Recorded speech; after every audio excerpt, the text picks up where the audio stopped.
This podcast is a quest for well-being, a quest for a meaningful life through the exploration of fundamental truth. Enlightening ideas, insights on physical, mental, and spiritual health. The inspiration is love. The aspiration is to awaken new ways of thinking that can lead us to a new way of being well. Welcome to Body, Mind, and Soul Healing Conversations.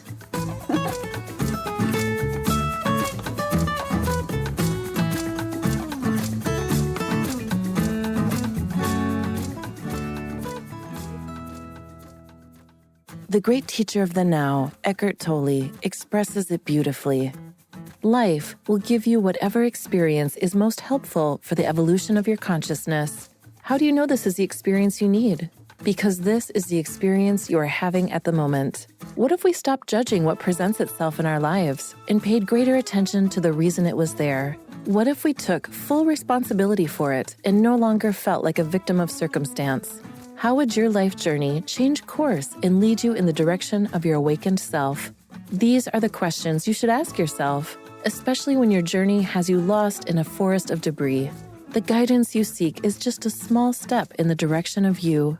It almost sounds too simple to be true, yet you are the gold you have been seeking after. The Now-Ist. Valeria interviews Billy Mandarino. He is the author of The Now-Ist, Finding the Signs to Your Ultimate Desires in No Time.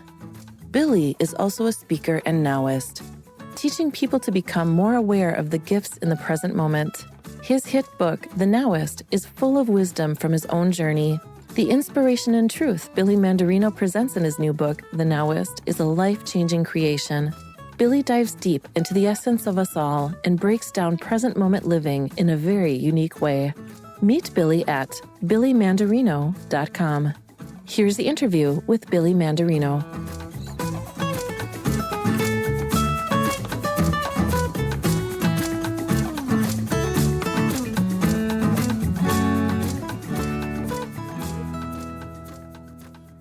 In your own words, who is Billy Mandarino? Billy Mandarino is a being in this physical moment, this time-bound self that is experiencing God realization. That's my mission. I believe I've come into this life, this beautiful life I'm so grateful for, with my beautiful family. I come from 6 brothers and sisters and beautiful father and a mother, and I'm just so blessed to be in this expression. The now, though, found me in so many different ways throughout life, but through trauma, through stress, through overwhelm, anxiety, pressure, it's brought me into the present moment as a way of life. And that's what being a Now-Ist is living in this present moment awareness without goals and attachments to outcomes and people's opinions, and just living in this precious present moment. And that's, I guess you want to sum up me as a person, as a being in this time-bound body and self. It's that. I love this concept of the now, of the present moment, and living that way is what a Now-Ist is. The other question that comes to me, which you have written a book about this, and it's a rich book with lots of content within the backstory that holds the backstory for what you just described. So the book's titled The Now-Ist, Finding the Signs to Your Ultimate Desires in No Time. That really resonated, the no time. As I said off record, Billy, something in me never really, let's say, attached to the idea of time. And I always noticed that. There's something in me that was very much aware of that. It would engage with it, of course, because I wouldn't be here. I was not here on time, as you know, but I'm still here. And it is within that idea of time. But there's something else. So talk to me for a moment about, how did you come to this understanding that you are this infinite being, this pure presence, really? Well, I was raised Mormon. I've been raised in spiritual practices and religions all my life. I mean, my mother and father we had 6 kids in our family, and I love my mom and dad so much, but they had a pretty violent divorce. And at 7 years old, I had to sit on a stand and pick which parent I was going to live with. Look at my father with his lawyer, my mother with her lawyer. And the trauma of that, even though, as a young Mormon child, I was giving my testimony at that same stand in front of, the parishioners or the churchgoers. And I remember making a correlation between that moment and feeling nervous as a young boy, talking about God and talking about my relationship with Jesus. And then being at 7 years old on a similar stand in so much stress and overwhelm and anxiety, looking at the eyes of my father, the eyes of my mother, and having to choose which one I was going to live with. And there's 6 of us. So all 6 of us had to do this, minus my little sister, who was quite young and could not do that, but the court chose for her. But I remember thinking in that moment, like, wow, I have nowhere to go. I have this beautiful family, but the stress was so much. And I didn't know it at the moment. But my teachings would go to my teachings in the spiritual world would become a part of me, unlike a religious text in a Bible and a book. It became part of me. So from that moment on, I became a devout Christian. I just read the Bible. I remember cover to cover a couple times and just searching for comfort in the spirit world, because I knew that was the power that was going to help me through this anxiety. And so fast forward, quite a few years, other traumas, as we all go through, Valeria, we go through traumas, we go through overwhelm. But I found that the present moment was the place for me where I could connect to the infinite oneness, the divine source, in a consistent manner by getting out of time. Because as a 7-year-old boy, I looked back and was sad, looked forward and was sad. But as an evolved being in the present moment, you realize that this timeless moment is the only place you have power. So trauma, stress, overwhelm, anxiety, after the past 3 years, the planet has felt more negativity and fear and overwhelm than I believe it ever has felt collectively in the history of this blue marble we all live on. And so finding the present moment as a way of life, finding it as the source and connecting to it consistently became my relationship with the present moment, that that this book came through me. It didn't come here for me. It's a teaching that came through me to share. But I find that is the most important way of life, because overwhelm, stress, and anxiety is what takes us into time and out of our highest self, out of the best expression of our spirit. And that's why I'm so inspired to teach this, the Now-Ist principles. We have live events, coaching events, seminars, online courses, the book, of course, the podcast. It's all about encouraging people to find this and make this a way of life, not a religion, not like the past religions that I've studied, but just it's a literal expression consistently in the present moment. I find most people, Valeria, live in this 9-10 ratio. But now, as 90% of the time, I find myself in present moment awareness. The 10% when I get stressed and overwhelmed or focused on outcomes, I just correct quickly. But most people live in the inversion of that. They live 10% in meditation or prayer on Sunday, or they go to an ashram or a meditation class or yoga. But then 90% of the time, they're in the physical world. The inversion is where you need to live. The just opposite of that. In a way, making life itself a meditation, isn't an active meditation, or how I actually like also the idea that we spiritualizing the mind and the body. That's what's happening. And what is interesting to notice is that this presence that you speak of, the present moment, is something that has to be practiced. And that's a contradiction, isn't it? Because it's basically who we are. It's essentially who we are. Well, we are a contradiction, aren't we? And we're this physical, time-bound being having a spiritual experience, and most people, it's a temporary physical experience, but we're infinite beings that never die and never are destroyed. We just transform into different higher levels of, vibration and light and back to our source. But we get so caught up in the physical part of this being. We think that, we're this temporary spiritual experience that we have every once in a while.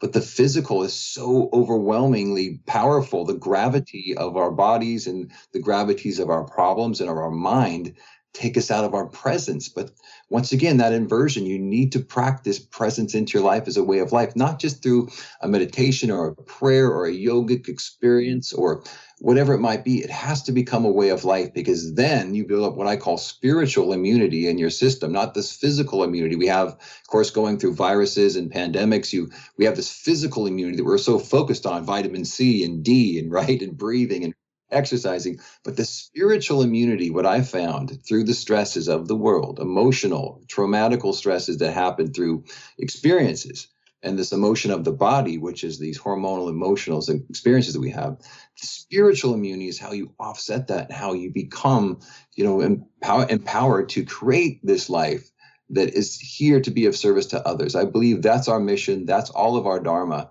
is to be of service to other people. So you can't be of service when you're so stressed out and overwhelmed and caught up in physical time. Yeah. You have to detach from that.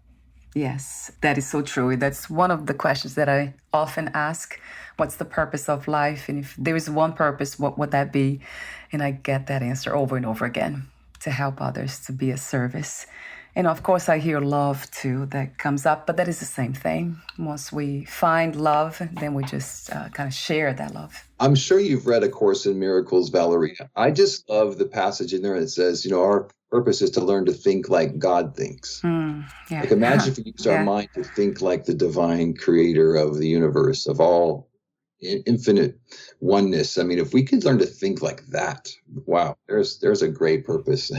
Yes, that is true. And it's interesting to think about that sense of purpose, or the idea of purpose, from a different perspective, perhaps the mind's perspective.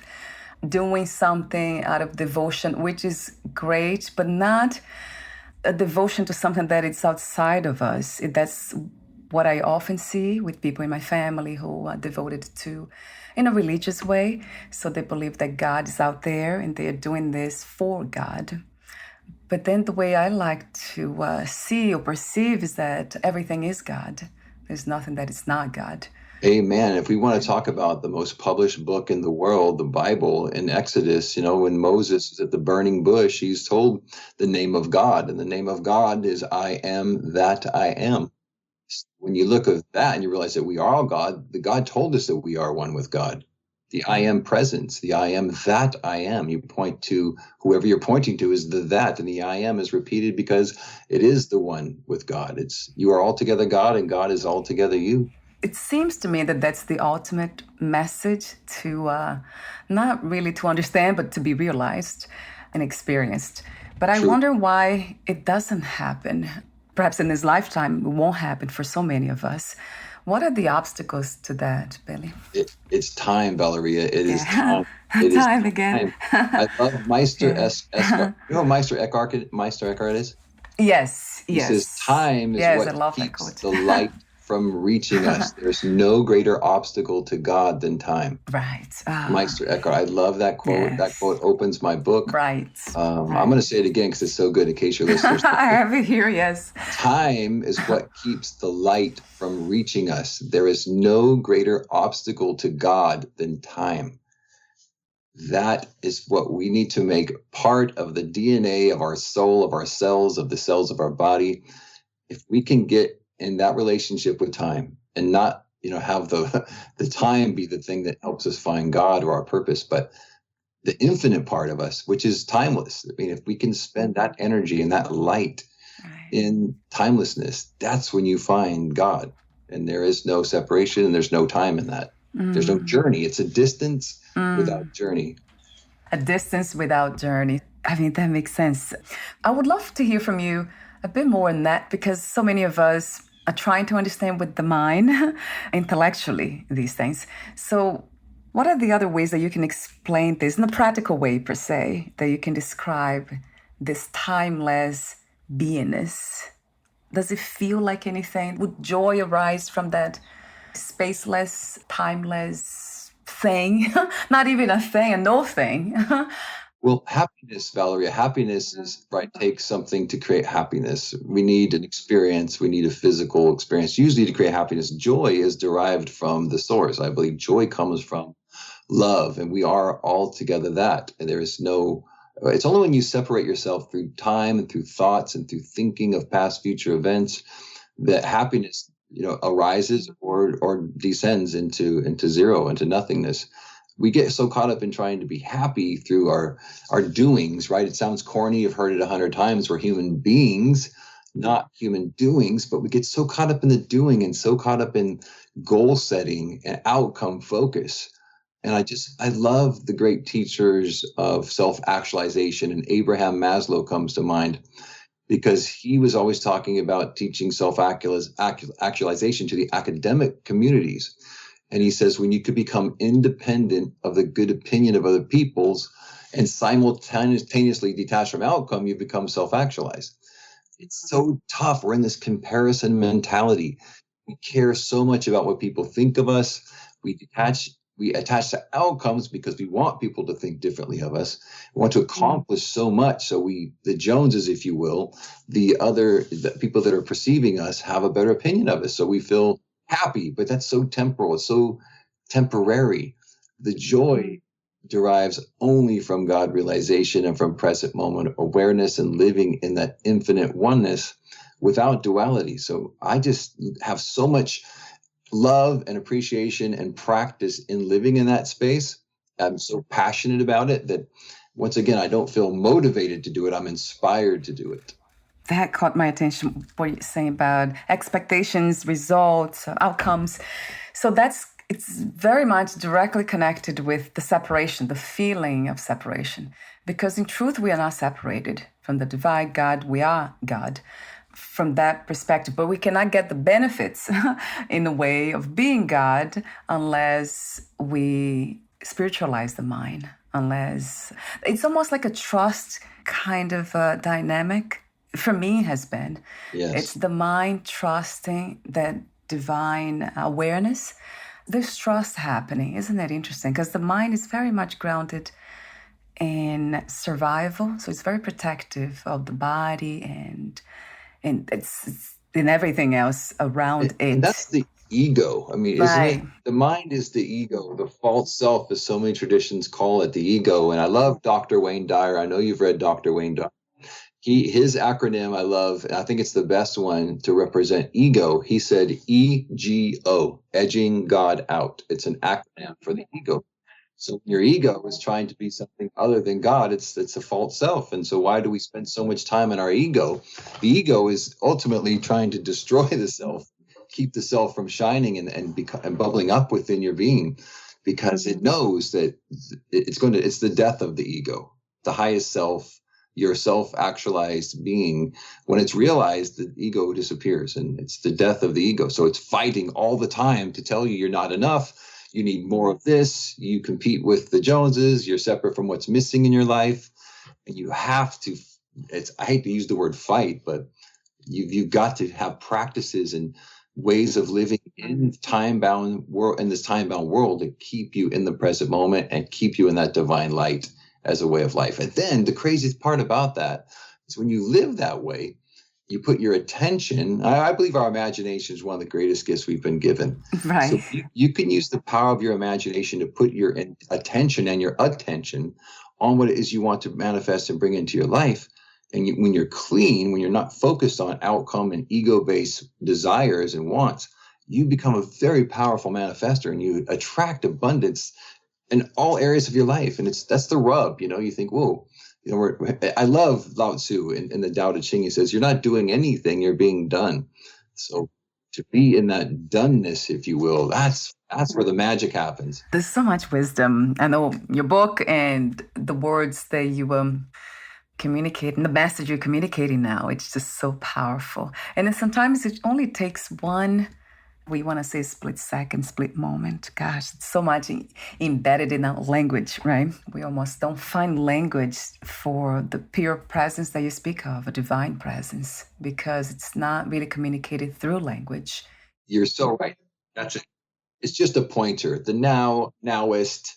I love the once again, the Tao Te Ching, the opening word, the opening verse of the Tao Te Ching is, the Tao that can be named is not the Tao.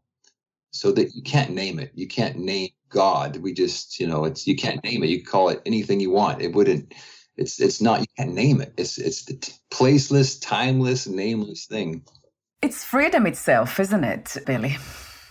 It is. And that's why I'm so, I guess, obsessed. You might want to use the word obsessed Yes. with this, because it's who I am. Yeah, There's yeah. the I am again. Yes. And when you realize that you are altogether God and God is altogether you, and the I am presence is you're one with that, there's no separation. Wow, it's a God realization. And when you can become self-actualized, as Abraham Maslow was pointing to the academic community. But then I love after Dr. Wayne Dyer so much, because, there's a quick story I want to tell you, if I may, Valeria. Yes, sure. Yes. So Dr. Wayne Dyer is such an influential teacher in my life. He's all in the book, The Now-Ist. He taught me so much, even though I never met him as a physical being. He's a soul brother, and he's still with me. He's always with me. But when Abraham Maslow passed away, it was June 8th, 1970. And at the exact same moment, Dr. Wayne Dyer was becoming a doctor. He was on the stage receiving his diploma. And he felt like the moment Dr. Abraham Maslow passed away, it was like he passed the baton on to Dr. Wayne. And it was in his mind, he thought, well, Abraham Maslow taught the academic community, and now he's passing the baton on to Dr. Wayne to teach the cab drivers, the hairdressers, the lawyers, the housewives, the dads, the single dads, just to teach them about self-actualization. And that's what he did until he passed away, August 30th, 2015. And I feel like he's passed that baton on to me, because as he passed away, I feel like I'm picking up this baton and now I am running with it. Yes. I think it's called transmission. You probably have heard that word too. And I have felt from some people, it's a lineage of teachings. That's so fascinating. So it's so obvious that we never die, because that can be felt too. It's so here, it's so present. That energy, it can be felt. Yes. Like from you, I can feel it now. And I have interviewed so many people where after the interview, I had nothing else to do or say. It was just this calm peace. Valeria, I'm blessed to speak to a lot of middle schoolers, 12 to 15-year-old kids, because they are on the front lines. Stress, overwhelm, anxiety is such a player in their life. And teen suicide has gone up 350% post-pandemic. So I find I've spent a lot of energy teaching time with the middle schoolers and high schools of this area where I live. And when I'm in the classroom or when I'm on a Zoom call for their class, I always have simple pointers. And you talked about one and being one and everybody being one. And there's a simple acronym, NOW. What is that spelled backwards? WON.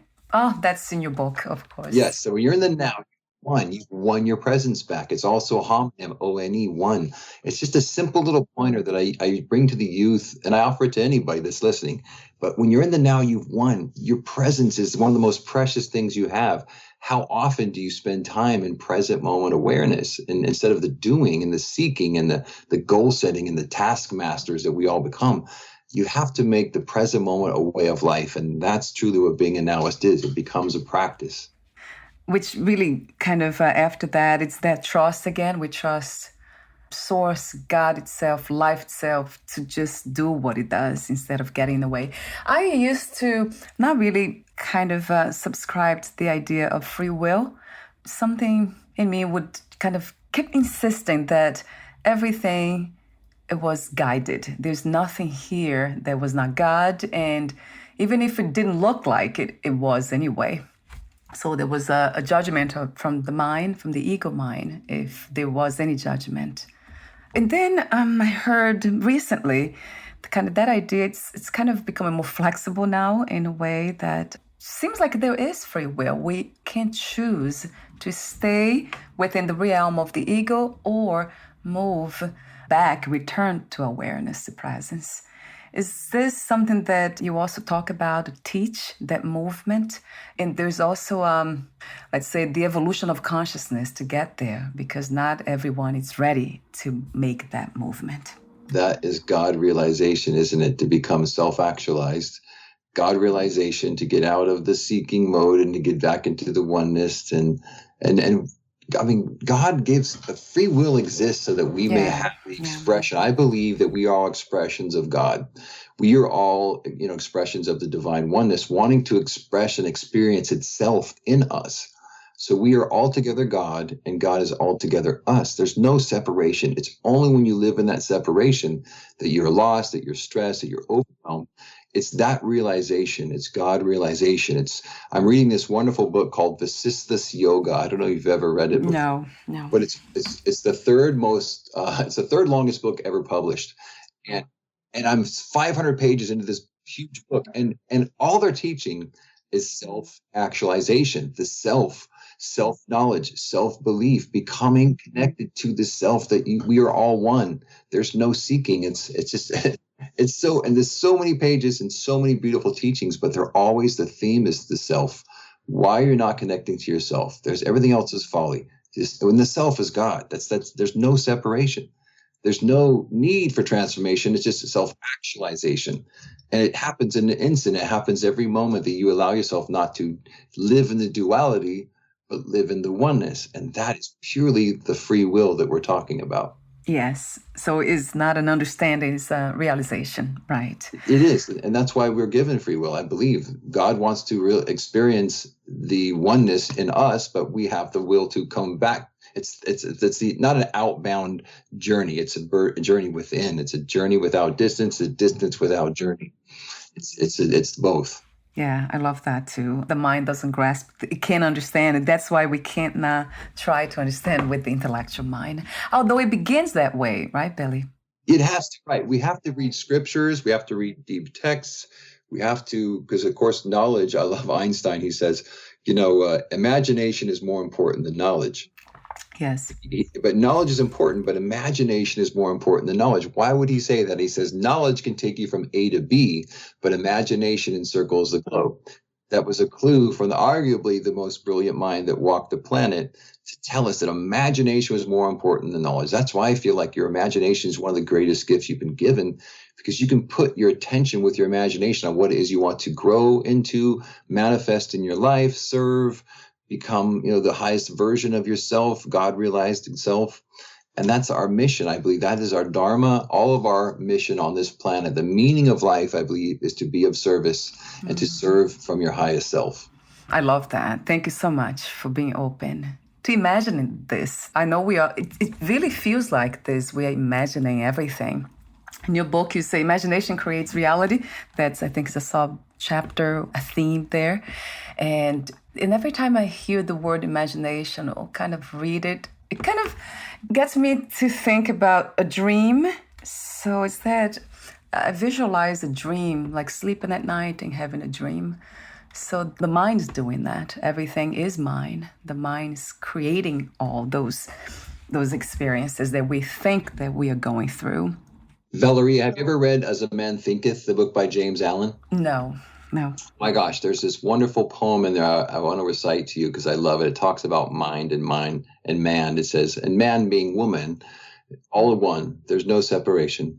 It says, mind is the master power that molds and makes, and man is mind, and evermore he takes the tool of thought and shapes what he wills, brings forth 1,000 joys, 1,000 ills. He thinks in secret, and it comes to pass. Environment is but his looking glass. Yes. James Allen, As a Man Thinketh. I highly recommend that book. It's a teeny little book, but it was the very first book that my father, God bless my father, he is the rock of our family, but he got me on this path when I was 13 years old. He gave me that book, and it started my self-actualization path of going deeper into what it means to be God realized, self-actualized, God realized. You see, that says it all, and I have been, of course, exposed to this idea through Advaita Vedanta for a long time now, for long enough. It's imagination. This is a dream. So in a way, Billy, if this is a dream and there's just the ultimate reality, or the only thing that's real is that God reality. There's nothing separated from it, and there's nothing but God or God's reality.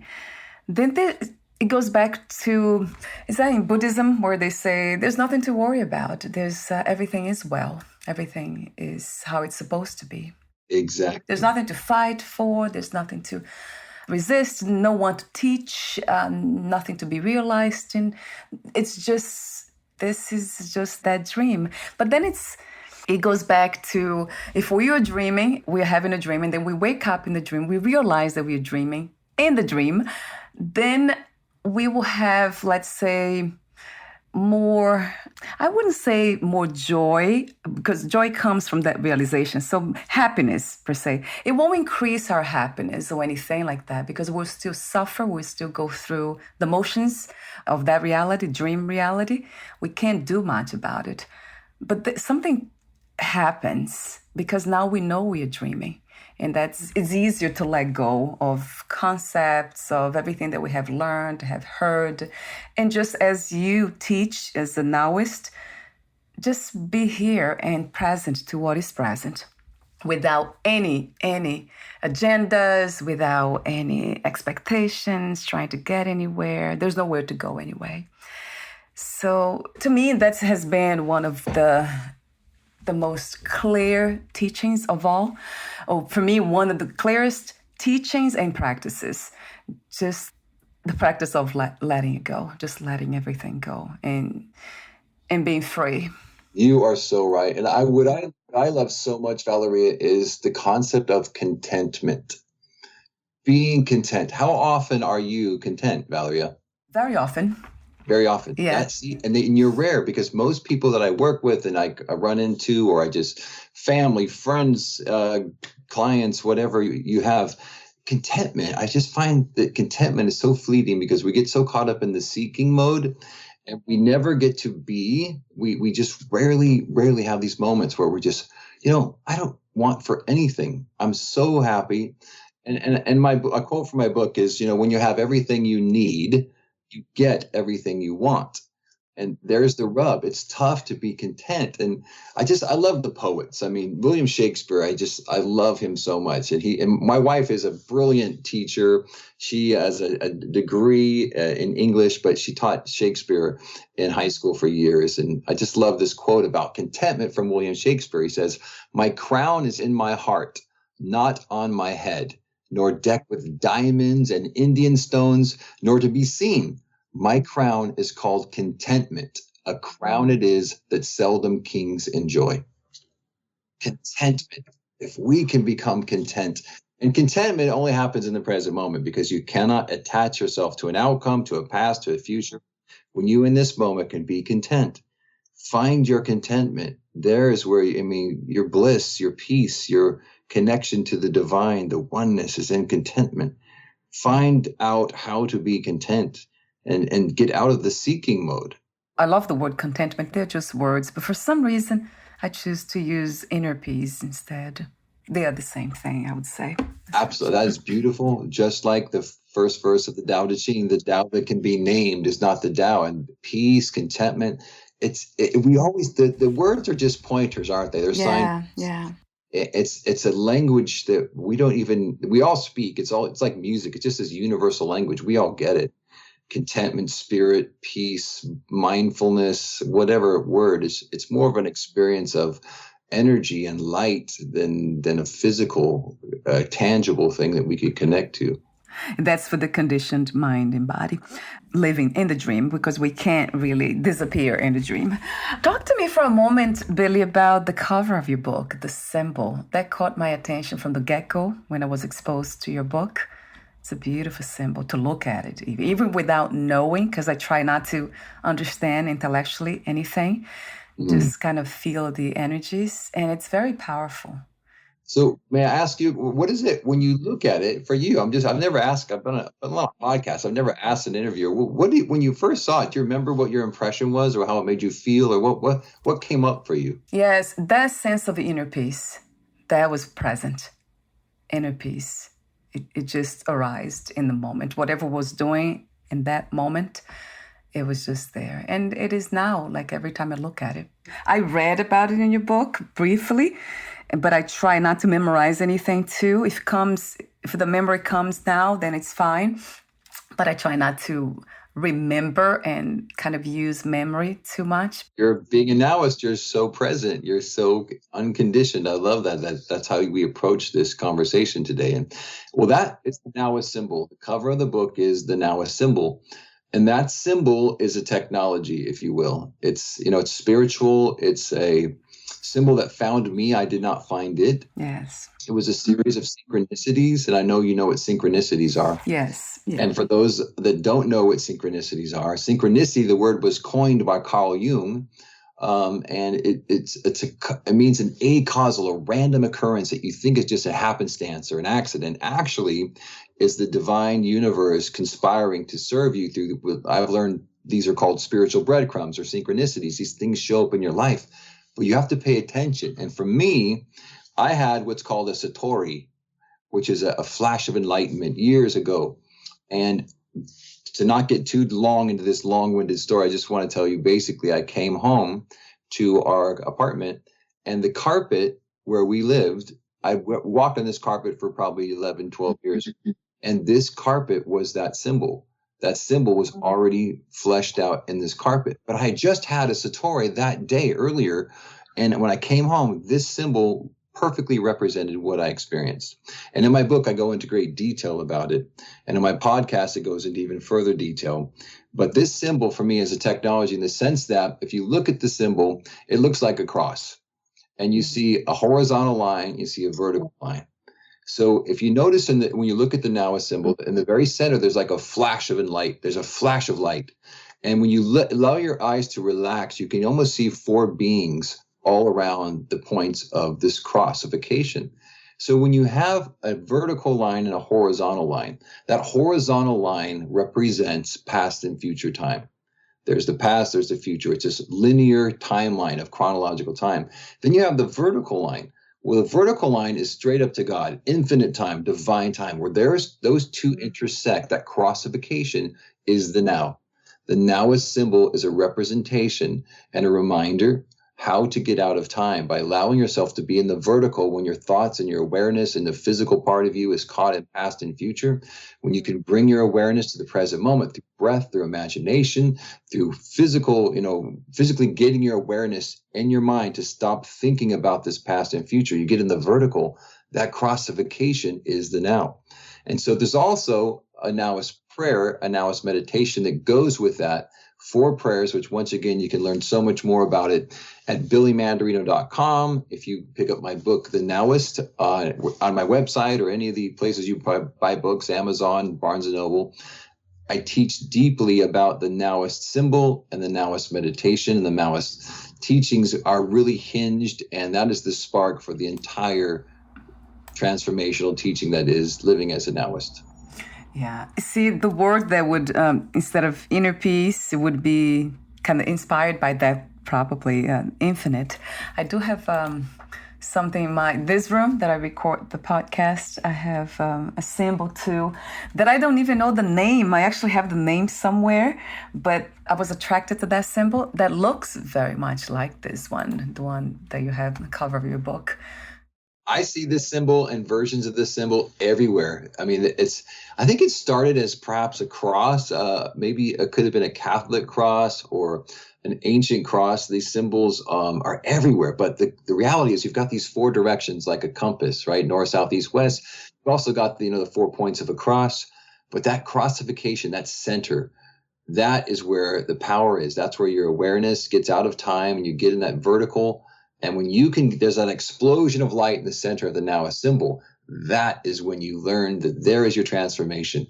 That's where you want to learn to spend your time. When you get out of time, living in that divine, infinite, eternal time, that's when you don't have stress and overwhelm and anxiety and outcome focus. And to me, that's the sweet spot of the generous present moment. It keeps coming back to me the word freedom. So that's what it is. It's really, you are speaking of freedom itself, returning to it, becoming freedom again, which we have forgotten. Not that we are not freedom, but we have forgotten that we are freedom. We are the one.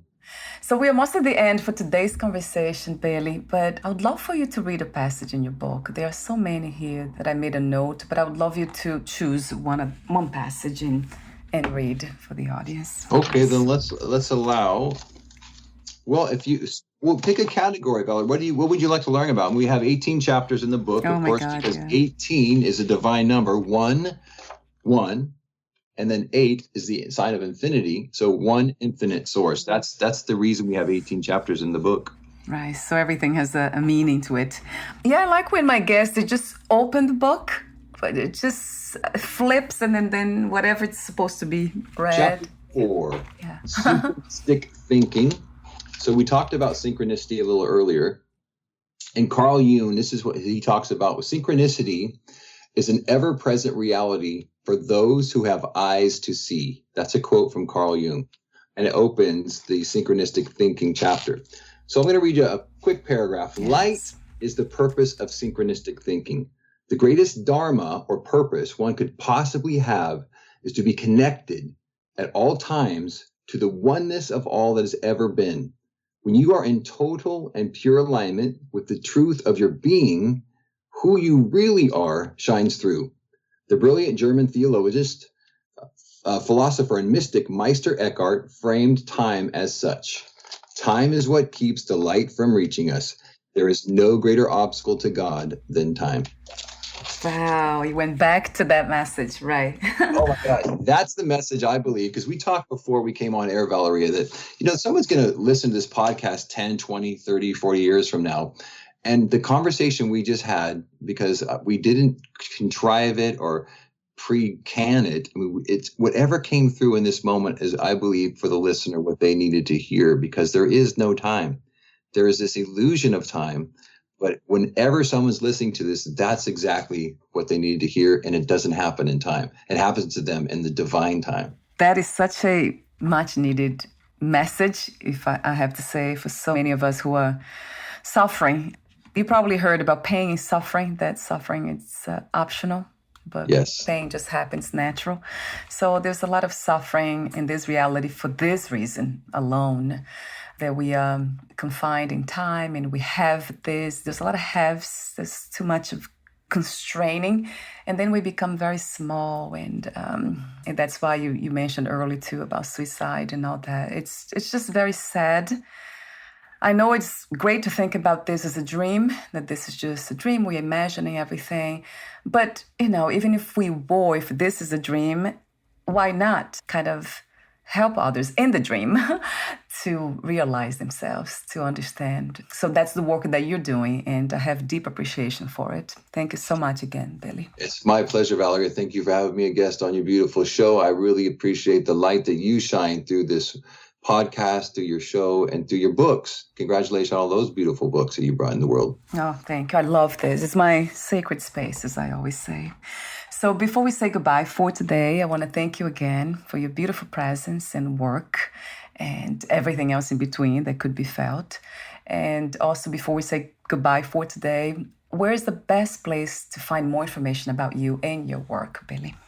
Well, if they go to the hub, the mothership is billymandarino.com. It links out to all the different social media sites we're on. We, of course, have a YouTube channel. There's lots of free teaching out there. We have over 500 videos on our YouTube channel, tons of free teaching, Instagram, Facebook, LinkedIn, all of them. But there's also a newsletter you can sign up at billymandarino.com. There's also a free challenge, a visualization challenge that we have to create a magnetic vision for your life. That's free. You can just sign up for that at billymandarino.com. Yes, and I'll have the link on your podcast profile. Thank you so much again for your presence, and we'll talk soon. Bye for now. Thank you, dear sister. Namaste. Namaste.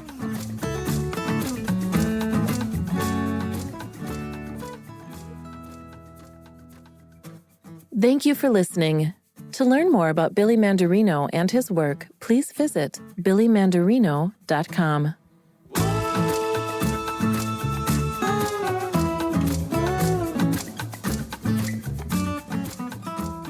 To learn more about this podcast, please visit fitforjoy.org/podcast.